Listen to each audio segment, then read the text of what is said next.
দুর্নীতির মামলায় ভুল আসামি করে ৩ বছর জেল খাটানোর দায়ে দুর্নীতি দমন কমিশনের বিচার চায় জাহ আলম।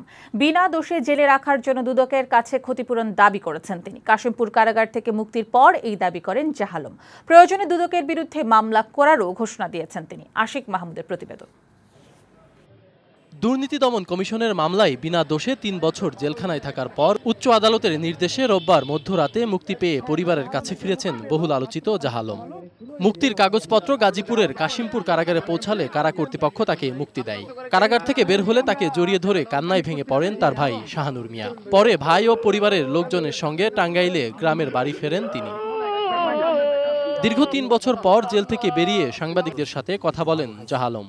বলেন, কোনো অপরাধ না করে ৩ বছর দুদক তাকে জেলে রেখেছে। তিনি দুদকের কঠিন বিচার দাবি করেন। জজ স্যার বলছিলাম যে আমি এই মামলার আসামি না, আমি আবু সালেক না, আমি জাহ আলম, কিন্তু তিনি আমার কথা বিশ্বাস দেননি।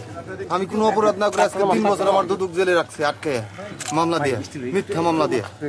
আমি দুদকের কঠিন বিচার চাই। জাহ আলম বলেন, অনেক ক্ষতিগ্রস্ত হয়েছি, দুদকের কাছে, রাষ্ট্রের কাছে ক্ষতিপূরণ চাই।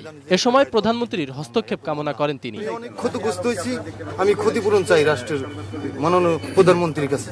সোনালী ব্যাংকের প্রায় 18.5 কোটি টাকা জালিয়াতের অভিযোগে আবু সালেক নামের এক ব্যক্তির বিরুদ্ধে 33টি মামলা করে দুদক। কিন্তু দুদকের ভুলে সালেকের বদলে 3 বছর বিনা দোষে কারাগারে কাটাতে হয় টাঙ্গাইলের জাহ আলমকে। আশিক মাহমুদ, বৈশাখী সংবাদ, ঢাকা।